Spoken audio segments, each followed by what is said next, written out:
the last lecture we have seen what are methods of sets. Sets लिहिण्याच्या कोणत्या कोणत्या पद्धती आहेत आपण मागच्या लेक्चर मध्ये पाहिल्या होत्या. आपला सेट रिलेशन हा चॅप्टर चालू आहे, चॅप्टर नंबर 1. फाउंडेशन मध्ये याच्यावरती 2 ते 3 क्वेश्चन्स विचारलेले असतात. यामध्ये आपल्या सर्व डेफिनेशन झालेले आहेत. काल फायनाईट सेट आणि इनफायनाईट सेट पर्यंत आपण आलेलो होतो. लक्षात घ्या, आपण काल सेटचे 4 प्रकार पाहिलेले आहेत. एम्प्टी सेट, एम्प्टी सेट म्हणजे ज्या सेट मध्ये एकही घटक नसतो त्याला आपण एम्प्टी सेट म्हणतो. सेकंड सेट आहे singleton set. A set having only one element is said to be a singleton set. त्यानंतर आहे फायनाईट सेट. फायनाईट सेट म्हणजे काय, ज्यामध्ये मोजता येण्यात इतपत घटक असतात त्याला आपण फायनाईट सेट असं म्हणतो. जसं की बरेचसे असे घटक आहेत जे आपण काउंट करता करता थांबू शकतात, तर त्या सेटला आपण फायनाईट सेट असं म्हणतो. And set having infinite element is called as infinite set. आता इथं 2 नोट आहेत, त्या खूप महत्वाच्या आहेत, त्या लिहून घ्यायचं तुम्हाला. लक्षात घ्या. पहिली नोट आहे, an empty set is a finite set. So write down, an empty set is a finite set. Empty set हा finite set असतो. लिहून घ्या, empty set is a finite set. पहिली note, empty set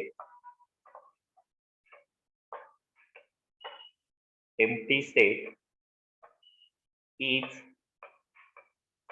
an infinite set.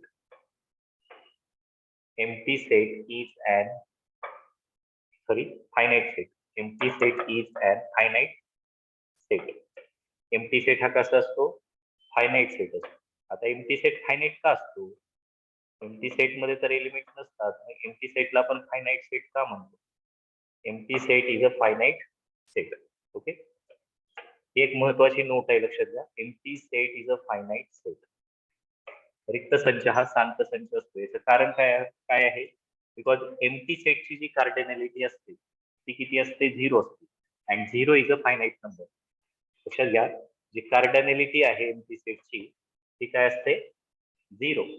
कोणताही set जर समजा आपण म्हणलं की even natural number other than 2, जर आपला कॅपिटल ए हा सेट आहे जो इव्हन नॅचरल पेक्षा वेगळा आहे, तर यामध्ये एक सुद्धा घटक येणार नाही. म्हणजे हा कसला सेट झाला? दिस इज अ एम्प्टी सेट. आणि एम्प्टी सेटला आपण कसं इंडिकेट करतो? It is indicated by five. तर लक्षात घ्या की कॅपिटल ए इक्वल टू आपण एक सेट लिहिला तर याची कार्डिनॅलिटी काय जाते? It's cardinality is equal to 0. त्या सेटची कार्डिनॅलिटी किती जाते? 0 जाते. And 0 is a finite number. 0 is finite number. लक्षात घ्या, 0 ही एक फायनाईट निश्चित अशी एक संख्या आहे, फायनाईट नंबर. अँड देअरफॉर आपण असं म्हणतो की empty set is a finite set.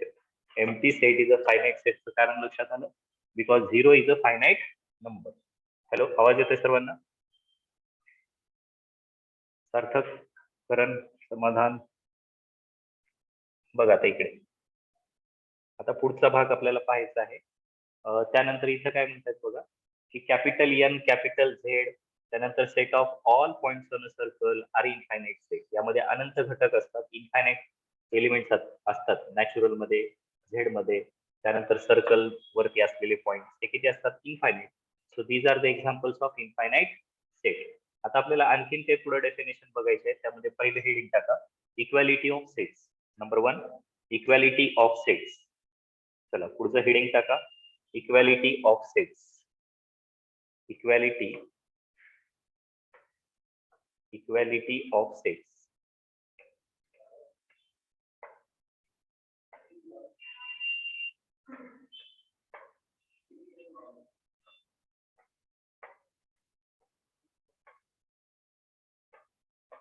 Equality of sets. Equality of सेट्सचा अर्थ काय की दोन सेट इक्वल कधी असतात हे तुम्हाला सांगायचं आहे. Equality of sets, when you say that two sets are said to be equal, the definition काय म्हणते बघा, two sets are said to be equal if they contain the same elements. If they contain same elements, म्हणजे A हा B चा subset पाहिजे आणि B हा A चा सबसेट पाहिजे. जर असं असेल तर आपण त्याला काय म्हणतो? Equal set. जसं की काही इथे एक एक्झाम्पल दिलेलं आहे, कॅपिटल एक्स हा कोणाचा सेट आहे? ए बी बी ए या सेटचा आहे. आणि वाय हा कोणाचा सेट आहे? बी ए बी ए. ओके, इथे ए बी बी ए दिलंय आणि इथं बी ए बी ए दिलंय. तर यामध्ये किती लेटर्स आलेत बघा? ओनली 2. इथं पण किती लेटर्स आलेले आहेत? ओनली 2. कॅपिटल एक्स मध्ये कोणते लेटर आले? Capital A, capital B. Capital Y मध्ये पण कोणते एलिमेंट्स आले? Capital A, capital B. म्हणजे लक्षात आलं का दोन्ही सेट मध्ये कसे एलिमेंट्स आलेले आहेत? सेम. दोन्ही सेट मध्ये कसे एलिमेंट्स आलेले आहेत? सेम. आणि किती आले? तेवढेच आले. दोघांमध्ये पण 2-2 घटक आलेले आहेत आणि दोघांमध्ये पण सारखेच घटक आलेले आहेत. दोघांमध्ये सारखेच घटक आणि तेवढेच घटक आले आणि म्हणून आपण त्याला काय म्हणत असतो? These are said to be equality of two sets. कळतंय?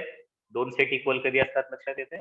जर ए हा बी चा सबसेट असेल and B is a subset of A, then we say that two sets are said to be equal. So write down. लिहा तिथे चला definition लिहून घ्या. Two sets A and B are said to be equal. Two sets A and B are said to be equal. Two sets A and B. Two sets A and B are said to be equal. Are said to be equal. Are said to be equal if A is a subset of B, if A is a subset of B and B is a subset of A. बरोबर आहे? जर A हा B चा subset असेल आणि B हा A चा subset असेल, if A is a subset of B and B is a subset of A, then A equal to B. Then A equal to B. Then A equal to B. तर A बरोबर काय असतो? B असतो. Then A equal to B. तर A हा काय असतो? B ला इक्वल असतो. Then A equal to B. लक्षात येते? दोन सेट्स इक्वल कधी असतील? ज्यामध्ये नंबर ऑफ एलिमेंट सेम पाहिजे आणि A हा B चा सबसेट पाहिजे आणि B हा A चा सबसेट पाहिजे. Then we say that these two sets are said to be equal. So write down. Example लिहून घ्या चला. Example number 1, capital A equal to 1, 2, 3. समजा मी असं म्हणलं की capital A equal to 1, 2, 3. Okay. आणि मी कॅपिटल B एक सेट दिला. Write down. Capital B is the set of capital B is the set of capital B is the set of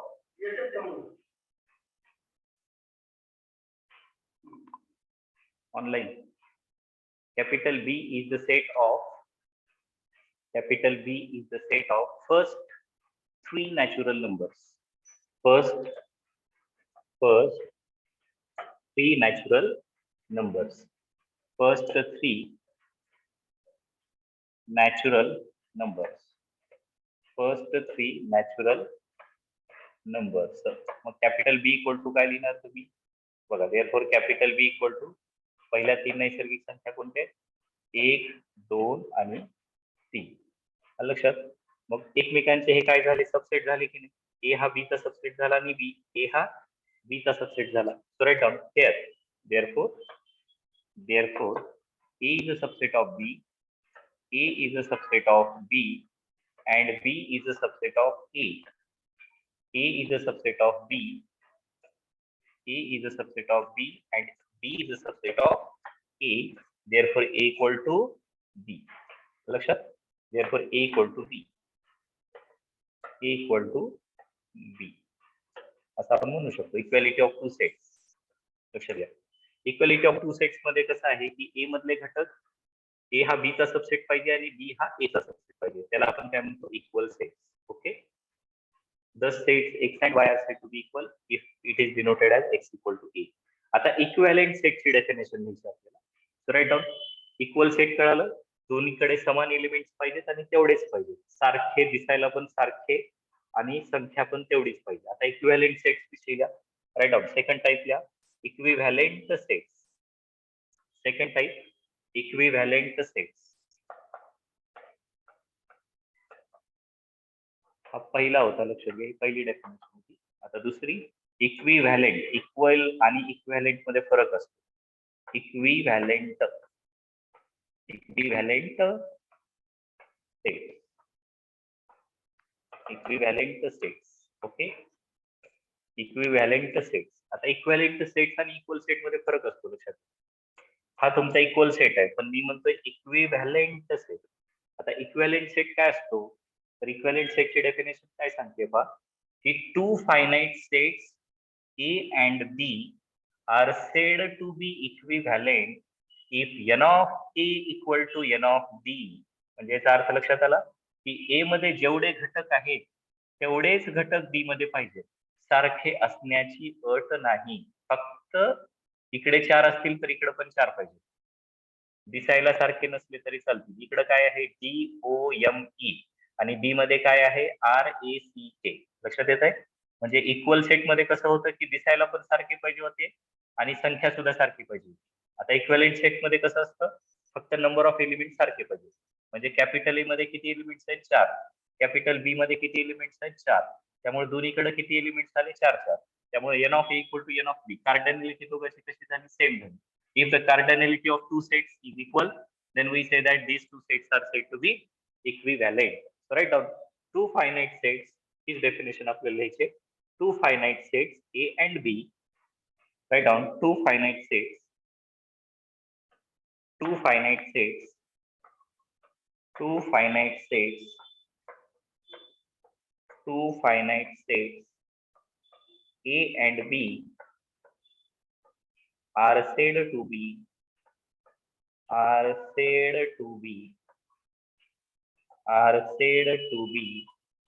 equivalent, are said to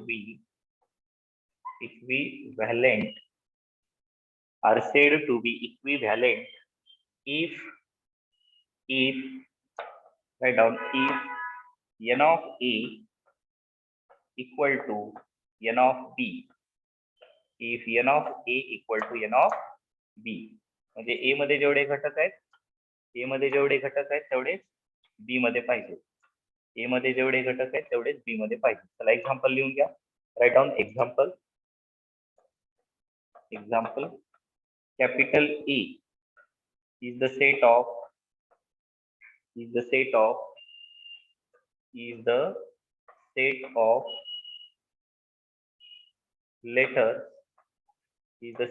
letters in the word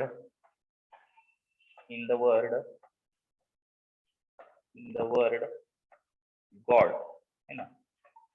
God या set मधल्या एलिमेंटचा set तुम्हाला लिहायचा आहे.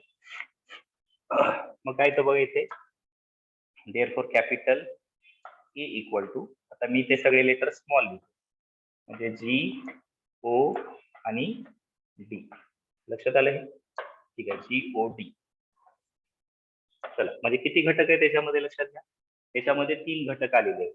Okay, मग आपण याची कार्डिनॅलिटी किती सांगू शकतो, n of A equal to yes, therefore n of A equal to 3 असं आपण म्हणू शकतो. तर राईट डाऊन तिथे लिहू शकता तुम्ही, therefore n of A equal to 3. n of A ची व्हॅल्यू किती झाली, 3. therefore n of A equal to 3. याला आपण 1 टाकू. आता आणखीन एक सेट घेऊयात आपण, अजून एक सेट घेऊ आपण. कॅपिटल B हा सेट घेऊया. So write down capital B is the set of capital B is the set of first three prime numbers. Okay, first 3 prime numbers, मूळ संख्या. कोणत्या कोणत्या येतात बघा मूळ संख्या. कॅपिटल B इक्वल टू पहिली मूळ संख्या येते 2, त्यानंतर मूळ संख्या येते 3, त्यानंतर मूळ संख्या येते 5. ठीक आहे. किती एलिमेंट्स आहे त्याच्यामध्ये लक्ष करा. How many elements are there, there are only 3 elements. मग तिथे लिहू शकता तुम्ही therefore n of B equal to 3. therefore n of B equal to 3. n of B equal to 3. याच्यात सुद्धा किती घटक आलेले, याच्यात सुद्धा तुम्हाला 3 घटक आलेले आहेत. मग झालं का, दोघांची कार्डिनॅलिटी सेम झाली. मग लिहायचं from 1 and 2. Right down from 1 and 2, from 1 and 2, n of a equal to n of b, n of a equal to n of b असं लिहू शकतो. n of a equal to n of b. आणि म्हणून त्यांच्या कार्डिनॅलिटीज ह्या same आल्या म्हणून आपण काय म्हणू शकतो, these are what equivalent sets. So write down therefore sets A and B, therefore sets capital A and B are equivalent sets, are equivalent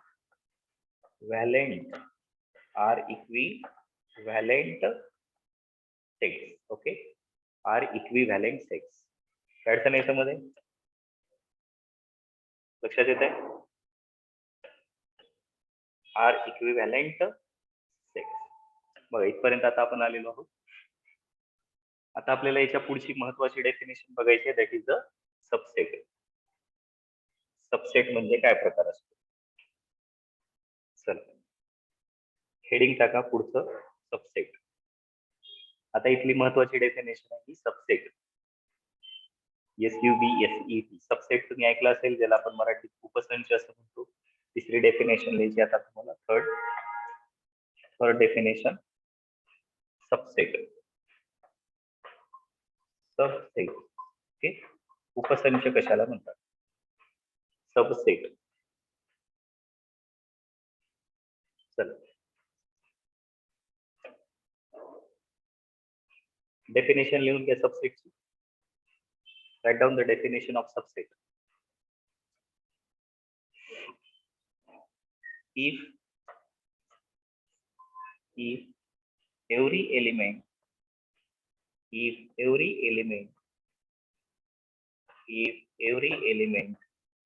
of set B, if every element of set B is in set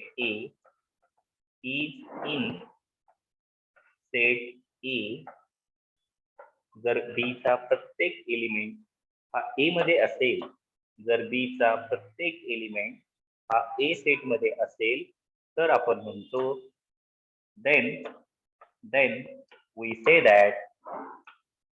we say that कोण कुणाचा subset झाला, B is a subset of A. Then we say that B is a subset of A. B is a subset of A. B हा कुणाचा subset झाला, A चा subset झाला. B is a subset of A. B is a subset of A. ठीक आहे. It is denoted by, तर त्याच्या खाली लिहू आपण, it is denoted by. याला कसं इंडिकेट करणार तुम्ही, त्याच्या खाली लिहा, it is denoted by, it is denoted by,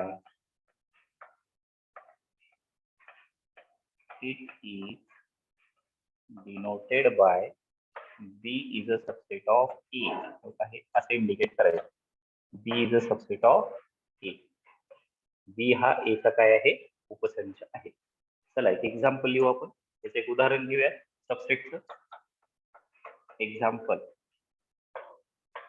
example number 1. Right down capital P equal to A, B, C. त्यानंतर लिहा capital Q equal to, capital Q set मध्ये आहे A, B, C, D. Okay, तर बघा A मधले सगळेच्या सगळे घटक कुठे चालले, A मधले सगळेच्या सगळे घटक कुठे चाललेले, P मधले सगळेच्या सगळे घटक Q मध्ये चालले. P मध्ये किती आहेत, A, B, C, 3 घटक आहेत. Q मध्ये किती घटक आहेत, 3 घटक आहेत, A, B, C, D. तर मग कोण कुणाचा उपसंच झालं लक्षात घ्या, P हा A चा उपसंच झालेला आहे. हे पहा, हा P सेट आहे आणि ह्याच्यामध्ये कुठला सेट पडलाय, Q सेट पडलेला आहे. This is your P set. हा तुमचा P सेट आहे, हा तुमचा Q सेट आहे. P मध्ये काय काय आहेत घटक बघा, स्मॉल a, b आणि c. आणि D कुठं पडलाय, तर हा D बाहेरून पडलेला. तर ह्या आकृतीमध्ये लक्षात येऊ शकतं जिला आपण व्हेन डायग्राम असं म्हणतो. This is a Venn diagram, बरोबर आहे. This is a Venn diagram. Venn चित्राच्या माध्यमातून आपण हे दाखवलं की पी मधले सगळेच्या सगळे घटक हे कुठे पडलेले आहेत. पी मधले सगळेच्या सगळे घटक हे कुठे पडलेले आहेत, क्यू मध्ये पडलेले आहेत, है ना. त्यामुळे पी हा काय झाला, लहान झाला कुणापेक्षा, क्यू पेक्षा. आणि म्हणून म्हणायचं की पी हा क्यू चा काय आहे, सबसेट आहे. P is a subset of Q. P हा क्यू चा सबसेट आहे असं आपण म्हणू शकतो. अशी खूप सारी उदाहरणं आपल्याला सबसेटची लिहिता येऊ शकतात. आता लक्षात घ्या, इथे प्रॉपर सबसेट नावाचा एक प्रकार असतो, त्याच्याविषयी थोडंसं लिहायचं आहे. चला, प्रॉपर सबसेट हेडिंग टाका. Proper subset, proper subset, proper subset. Okay, proper subset heading टाका. Proper subset. आता सबसेट आणि प्रॉपर सबसेट मध्ये काय फरक असतो हे जरा नीट काळजीपूर्वक ऐका. की सबसेट म्हणजे काय म्हणलं की ह्या लहान सेटचे सगळेच्या सगळे एलिमेंट त्या मोठ्या सेटमध्ये पडलेले असतात. तर याला आपण काय म्हणलं, सबसेट. म्हणजे याचा अर्थ असाही होतो, लक्षात घ्या, की हा जो छोटा सेट आहे तो मोठ्या सेटच्या बरोबरीला जाऊ शकतो. हा जो पी सेट आहे, हा जो पी सेट आहे तो क्यू सेटला जाऊ शकतो, बरोबर जाऊ शकतो, जर तुम्ही इथे एक एलिमेंट ऍड केला तर. समजा मी इथे डी एलिमेंट ऍड केला तर पी बरोबर काय होतं, पी बरोबर क्यू होऊन जातं की नाही, बरोबर आहे ना. पण प्रॉपर सबसेट मध्ये कसं असतं की मोठा सेट हा नेहमी मोठाच राहतो, लहान सेट हा नेहमी लहानच राहतो. लहान सेट हा मोठ्या सेटच्या बरोबरीला जात नाही.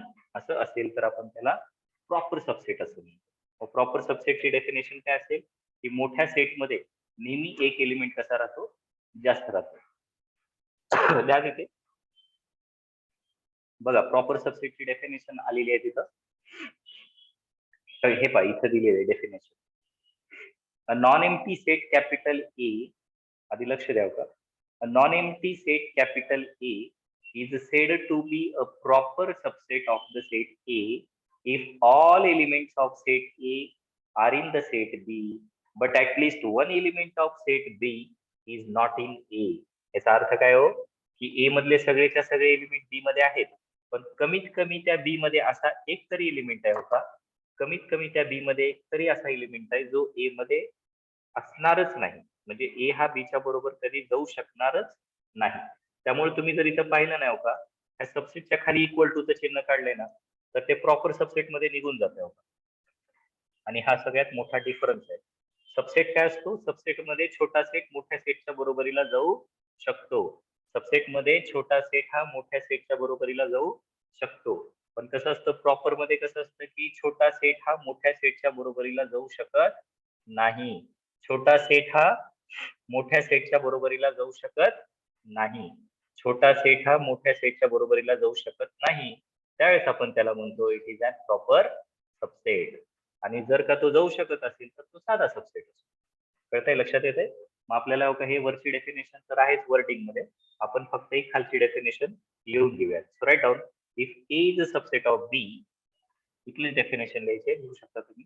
If A is a subset of B, जर ए हा बी चा सबसेट असेल, if A is a subset of B and A is not equal to B, if A is a subset of B and A is not equal to B, then A is called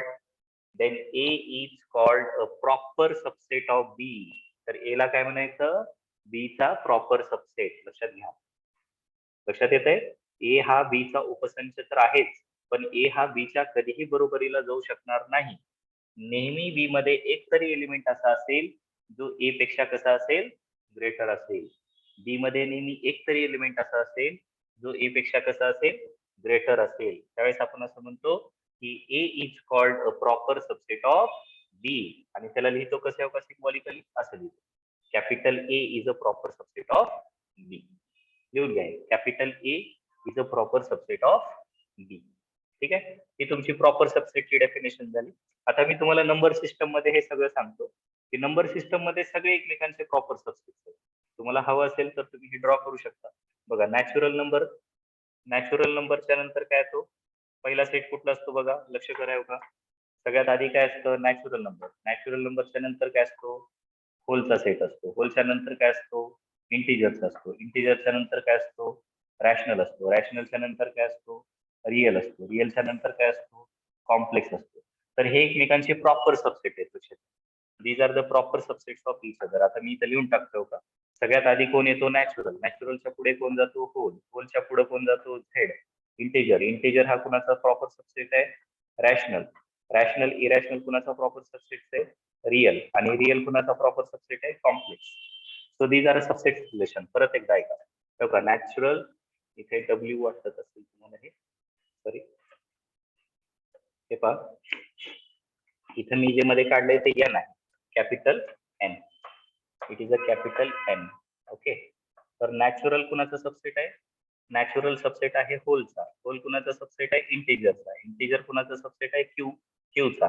Q आणि Q dash. Rational आणि irrational मिळून कुणाचा set तयार होतो, रिअलचा. आणि real कुणाचा subset आहे, कॉम्प्लेक्सचा. तर लक्षात घ्या, हे सगळेच्या सगळे कुणाचे सबसेट आहेत, प्रॉपर सबसेट आहेत. Natural is a proper subset of whole. Natural is a proper subset of whole. Whole is a proper subset of integers. Integers are a proper subset of rational, irrational. Together are the subsets of real, and real is a proper subset of complex. Okay. तर याचं subset relation पण तुम्ही बाजूला लिहून घेऊ शकता. तर तेही मी तुम्हाला लिहून देतो, हे तुम्हाला ड्रॉ करायचं लक्षात घ्या.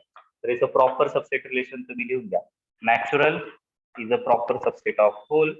Whole is a proper subset of integers. Integers are a proper subset of rationals. Rational, irrational together are a proper subset of real, and real is a proper subset of complex. So this is a proper subset relation between the numbers. तर हे तुमच्यासाठी खूप महत्वाचं आहे लक्षात. You can draw it. तुम्ही हे सगळं जशाच तसं लिहू शकता. कुणाला याच्याविषयी काही डाऊट असेल तर कमेंट बॉक्स मध्ये तुम्ही कमेंट देऊ शकता. तुमची जी काही कमेंट असेल, तुम्हाला जे काही अडचण असेल मॅथ्स मध्ये 11च्या, त्याविषयी तुम्ही निश्चित त्यामध्ये कमेंट करा. हा व्हिडिओ तुम्हाला कसा वाटतोय, हा युट्यूब वरती लगेच पडणार आहे. AK100 हे आपलं चॅनल आहे, ज्याला तुम्ही सबस्क्राईब करू शकता. मॅथमॅटिक्स रिलेटेड ऑल कॉन्सेप्ट तुम्हाला त्याच्यावरती अगदी शेवटपर्यंत मिळत राहतील. ओके, ठीक आहे. बाकीचं आपण उद्या करू.